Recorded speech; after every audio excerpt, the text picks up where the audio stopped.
Hari ini kita akan membahas jawaban-jawaban untuk soal pengambilan yang kemarin. Soal yang pertama.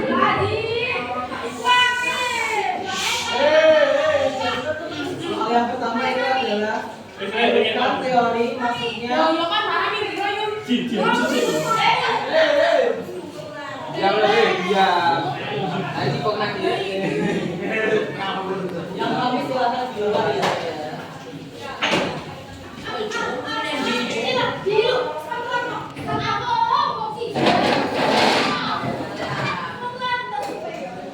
Untuk yang nomor satu itu kan urutan teori maksudnya yang Buddha dari yang terkuat hingga yang terlemah serta berikan alasannya. Teori di Buddha kebanyakan itu jawabannya ada yang teori migrasi, teori apa lagi? Dadakan, visionaris. Nah, bukan itu jawabannya. Teori maksudnya di Buddha itu adalah teori. Ada teori Brahmana, Teori Albert Einstein. Maisha, Sudra, Satria, harus balik. Ini urutan yang benar, urutan dari teori yang kuat dari yang lemah itu. Nah, yang pertama ialah teori Brahmana. Teori Brahmana itu adalah urutannya di nomor satu itu karena Brahmana itu yang bisa atau yang paham bahwa tentang kitab suci agama Buddha dan juga mengerti bahasa kitab suci agama Buddha itu adalah teori itu adalah dari teori Brahmana. Tetapi kelemahannya bahwa teori Brahmana itu tidak, bahwa Brahmana itu tidak boleh melalui lautan atau samudera. Nah, tetapi Brahmana ini ke menuju Indonesia bisa lewat jalur darat. Itu kan kalau beneran dia itu kalau di jadwal seperti ini ya. Nah, ini adalah benua Sumatera di sini. Nah, di sini adalah India juga benua ya di sini. Nah, di sini adalah Singapura.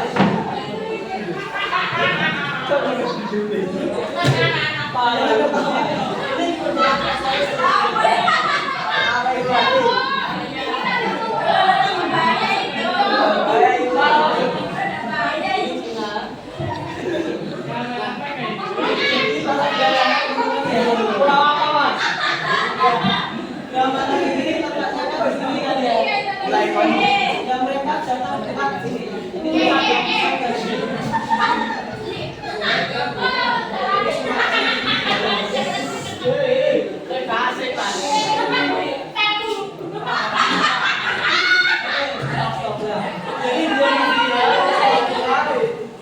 Mereka boleh melewati laut, tetapi tidak boleh melewati samudera.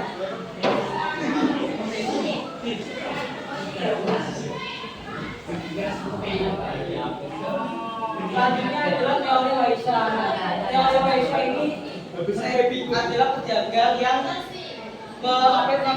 mengenalkan agama Hindu Buddha. Tetapi kelemahannya ialah teori Waisha ini, ya mereka tidak paham agama Hindu Buddha.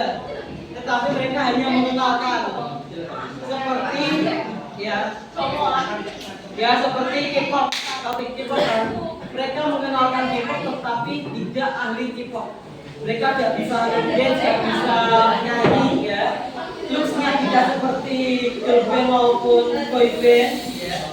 Tetapi mereka mengenalkan ke teman-teman lainnya dengan cara lihat K-pop. Nah, Waisha sama, perannya tidak bisa menyampaikan Brahmana, tetapi mereka mengenalkan agama itu juga. Sudra. Nah, Sudra ini adalah rakyat jelata. Mereka datang ke Nusantara ikut dengan Waisha, benar gitu kan? Nah, tetapi hanya juga sama seperti Waisha. Tetapi Sudra ini kelemahannya ialah mereka perlu berjuang di Nusantara karena mereka tidak punya apa yang namanya harta benda atau kekayaan untuk menghidupi di Nusantara. Jadi mereka itu hidup aja sudah sulit. Seperti itu. Nah, lalu kesatria. Satria itu mereka tidak bisa seperti mana, tapi di teorinya mereka itu menaklukkan daerah Nusantara sehingga mendirikan kerajaan. Tetapi teori ini lemah karena tidak ada bukti. Tidak ada bukti bahwa kerajaan Hindia itu didirikan oleh bangsa India. Nah, lalu selanjutnya adalah teori arus balik. Teori arus balik ini dari Nusantara itu ke India untuk belajar agama Hindia. Tetapi mereka itu pada masa pertengahan, pada masa Sriwijaya. Masa Sriwijaya itu kalau tidak salah sekitar 700 atau 900. Padahal agama Hindu itu sudah ada di Indonesia sebelum abad 4 Masehi. Jadi ini adalah teman-teman ya urutan dari teori yang kuat sampai teori yang lemah. Lalu selanjutnya nomor 2, mengapa kerajaan Kutai, mengapa prasasti kerajaan Kutai menjadi bukti bahwa Nusantara keluar dari masa Prasara? Hampir semuanya jawabannya benar, karena prasasti di Kutai itu adalah satu-satunya atau yang paling awal lah, prasasti yang ditemukan sampai sekarang dan juga yang paling tua yang menunjukkan bahwa Indonesia sudah mengenal tulisan. Ya, jadi praaksara itu artinya praaksara itu artinya tulisan.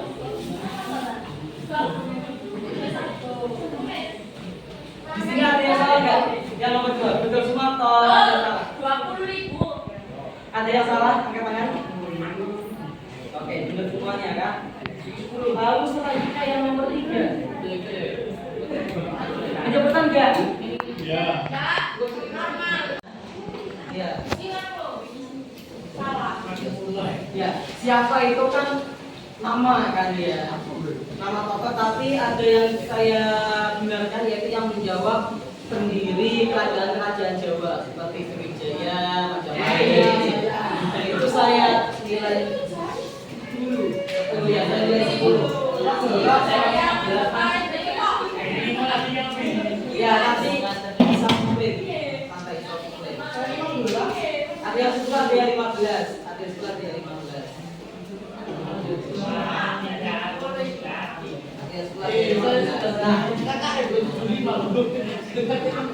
Nah, jadi teman-teman, untuk tokoh ini ya, kita mulai dari awal.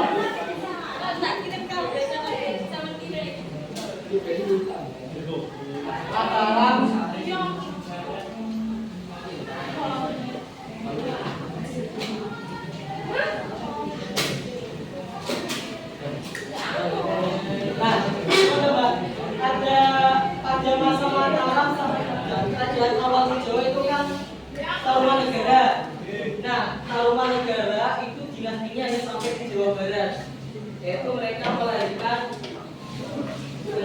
sampai Mataram kalau nggak salah, mereka melahirkan dari Tarumanegara ya. Tarumanegara. Dari Tarumanegara mereka itu melahirkan kerajaan Sunda kuno atau disebut Pajajaran.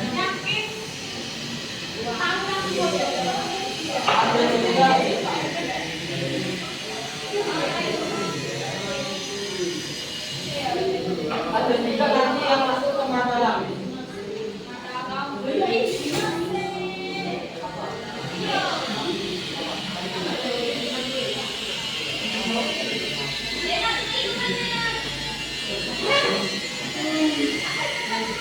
Nah, itu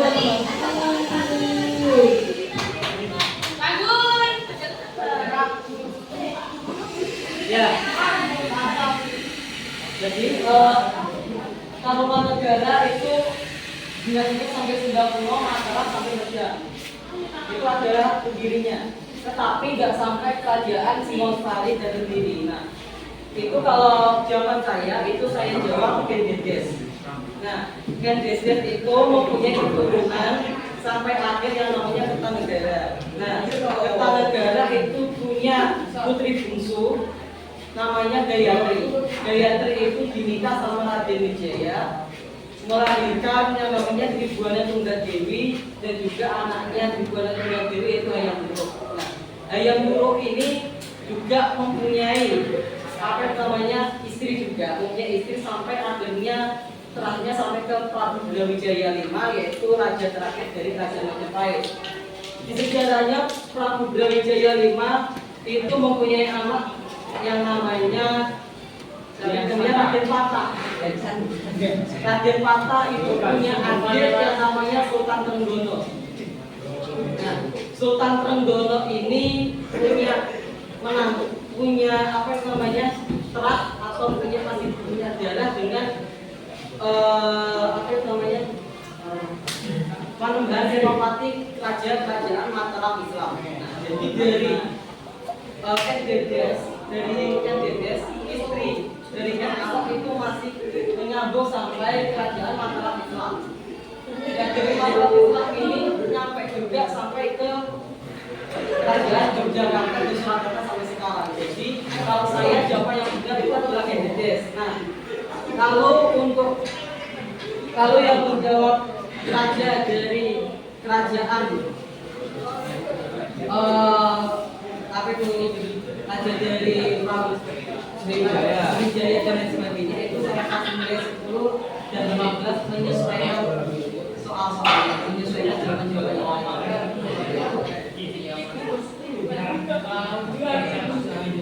Ya nanti yang mau komplain silahkan komplain nanti. Kan kita sama lu gak usah komplain. Nomor 4 Kalau mesti jiru komplain. Ya, yang nomor 4, adakah hubungan atau tidak ekspedisi Pamalaya yang dilakukan dengan oleh Kertanegara dengan gagasan Gajah Mada mempersatukan Nusantara? Ada yang salah? Yang nomor 4.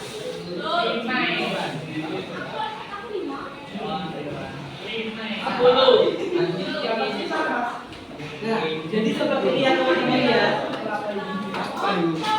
Oke, dengarkan. Yang nomor 4 jawabannya ada hubungan. Kalau apakah berarti jawabannya ya dan tidak. Tapi karena ini apakah ada hubungan, maka jawabannya ada hubungan atau tidak ada hubungan. Jawabannya adalah ada hubungan. Alasannya kenapa? Alasannya bahwa ekspedisi Pamelayu itu Kertanegara untuk memperluas kerajaan.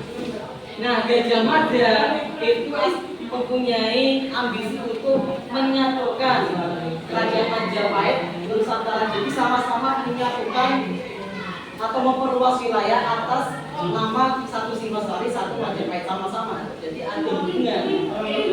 Jadi yang menjawab ada hubungan. Tidak ada hubungan, tetapi alasannya karena Kertanegara memperluas, Majapahit juga memperluas, itu saya kasih salah, kalau nggak salah ya 5. Nanti yang protes jangan protes.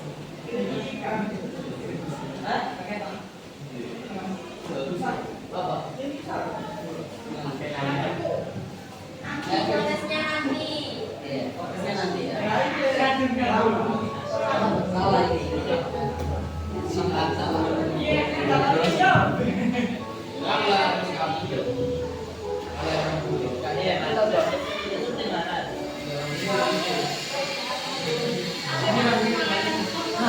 Selanjutnya yang nomor 5. Apakah lanjut yang nomor 5? Apakah apa pengaruh yang dibutuhkan di Indonesia di bidang politik? Saya jawab semuanya benar. Tak benernya apa walaupun nanti jawab sosial. Aku 15. 70 Nomor 5. 70 10 ya, maksimal 10 yang nomor 70 gak apa-apa. 20. Ini atas 50. Saya 70. Ya Allah, protes yang enggak kan? Saya 70. Oke, berarti yang nomor 5 itu nilainya 10. Ya. Itu yang pengaruhnya itu yang dibawa dalam bidang politik. Ya, itu satu dalam bidang kerajaan, bahwa dari pengaruh dari yang awal mulanya non kerajaan menjadi kerajaan. Lalu yang kedua ada yang namanya sistem kasta. Jadi yang berhak menjadi raja itu adalah dari garis keturunannya sendiri. Itu yang nomor 2. Selanjutnya yang nomor 5. Yang nomor 5 itu saya nilai 20, ada yang nilai saya 10. Yang saya nilai 10 adalah yang saya jawabnya itu hanya 1, yaitu runtuhnya saja atau kejayaannya saja. Tapi kalau jawab kejayaan dan runtuhnya juga itu saya nilai 20. Jadi yang bahwa kerajaan runtuh itu biasanya kalau tidak pemberontakan, atau penyerangan. Tetapi kalau yang jaya biasanya itu dari internalnya sendiri. Seperti itu. Ini jam kelap ini dekat separuh. Ini.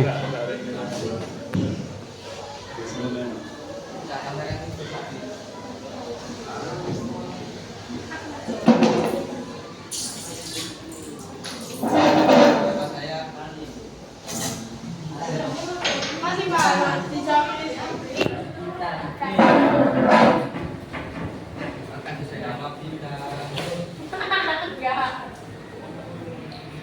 Dekat sebelah sih. Singin. Ya, untuk selanjutnya ini ada titipan dari Amin bahwa untuk materi kali ini saya lebih tahu bahwa sebenarnya kan materinya sampai di Buddha. Tapi karena ada titipan bahwa untuk menjelaskan, untuk memberikan pengantar sejarah Islam. Nah, untuk kali ini saya hanya sampai pengantar masuk Islam. Nah, sebelum kita membahas masuk Islam, saya mau tanya, menurut kalian Islam di Jawa itu bisa tersebar karena siapa?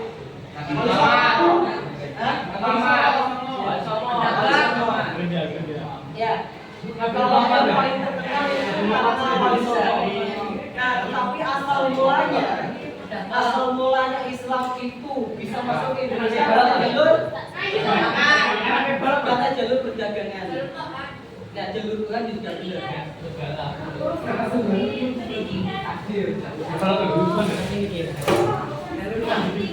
Iya, bentar. Awal mulanya kan dari jalur perdagangan ya. Awal mulanya Islam masuk ke Nusantara kan lewat jalur perdagangan. Nah, salah satunya itu juga kalau tidak salah itu ayahnya Sunan Ampel, saya lupa namanya. Itu dari Maut dari Mekah itu ke Nusantara untuk menyebarkan agama Islam. Nah, para pedagang Islam ini tidak semuanya itu wali. Mereka pedagang, artinya mengaku itu. Nah, karena mereka itu juga sama seperti Buddha, yaitu juga mengenalkan agama Islam lewat apa? Lewat akhlaknya, lewat budi pekertinya, dan lewat tata cara beribadahnya. Sehingga mereka kenal yang namanya agama Islam. Nah, kalau kita membahas Wali Songo, itu hasil dari sisi ekonomi. Bukan ya? Terus Bukan ya? Ya, walaupun kok Sari. Bukan ya? Saya tahu. dari ekonomi, pernikahan, dan juga pendidikan. Oh, foto pajamu aku itu. Sari itu deh. Foto ini. Ya, aku lagi satu lagi. Wali Songo ini kan satu, mereka membuat apa yang namanya Iya, mana? Tenek. mereka menyebarkan agama Islam lewat ekonomi, pernikahan, pendidikan, dan budaya. Nah, dalam ekonomi ini ada beberapa yang berdagang, sudah jelas. Nah, ada juga yang pernikahan. Jadi di Islam itu kan bahwa ada syariat yang mengatakan bahwa kalau menikah itu syaratnya dua-duanya harus Islam kan. Nah, Contohnya ayatnya Syekh Maulana Ishak. Ayatnya Syekh Maulana Ishak namanya. Dia menikahi putri Banggangan di daerah Banyuwangi. Itu ada sebab besarnya. Nah, lalu ada juga di bidang pendidikan. Di bidang pendidikan itu Sunan Ampel. Sunan Ampel itu menyebarkan agama Islam dengan pendidikan. Salah satu muridnya yaitu Syekh Maulana Ishak, lalu anaknya sendiri yaitu Sunan Bonang dan juga Sunan Derajat. Lalu ada juga di bidang budaya. Nah, di bidang budaya yaitu Wali Songo itu menciptakan mengakulturasi. Kalian tahu akulturasi nggak? Akulturasi itu adalah penggabungan budaya.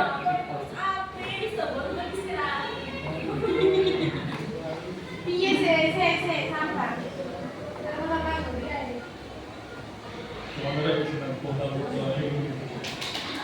Emang boleh sakit. Emang boleh sakit. Saya selama. Apa ini? Akulturasi ini adalah penggabungan budaya.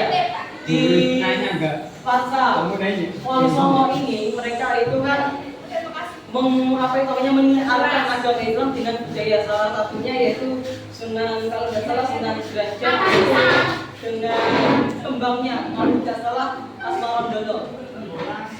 Sunan Bonang juga, saya lupa tembangnya apa ya, tembang Macapat dari Adanya Gulo, Asmarandono, Pucung. Itu juga dari Wali Songo. Minum juga. Nah, lalu dari wayang itu ada yang diakulturasikan atau digabungkan oleh Sunan Kalijogo. Misalnya Pagunong Kawang. Pagunong Kawang itu adalah hasil dari ciptaan dugaan dari Sunan Kalijogo. Kan kita tahu bahwa dalam syariat Islam patung itu haram atau halal kan? Nah, karena haram mereka mengubahnya tangannya agak panjang, terus juga sehingga apa namanya tidak menyerupai manusia. Itu adalah wayang, teman-teman ya. Sekarang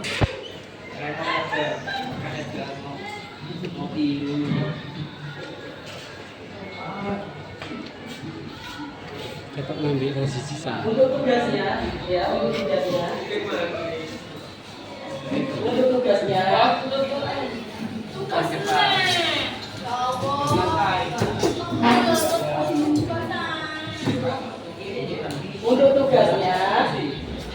Yaitu kalian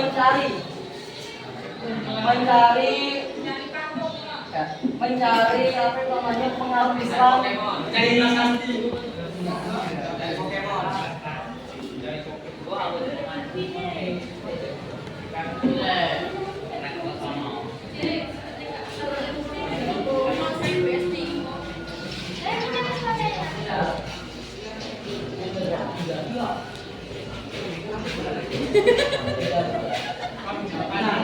tugasnya ialah mencari pengaruh kebudayaan Islam hasil akulturasi. Jadi kalian cari budaya-budaya Islam yang bukan akulturasi, misalkan Kembangan, lalu apa itu Maulita dan lain sebagainya.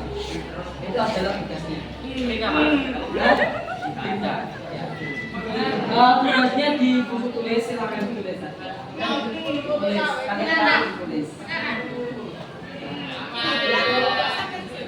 Itu tugas dari minggu depan. Baik, Tinggi.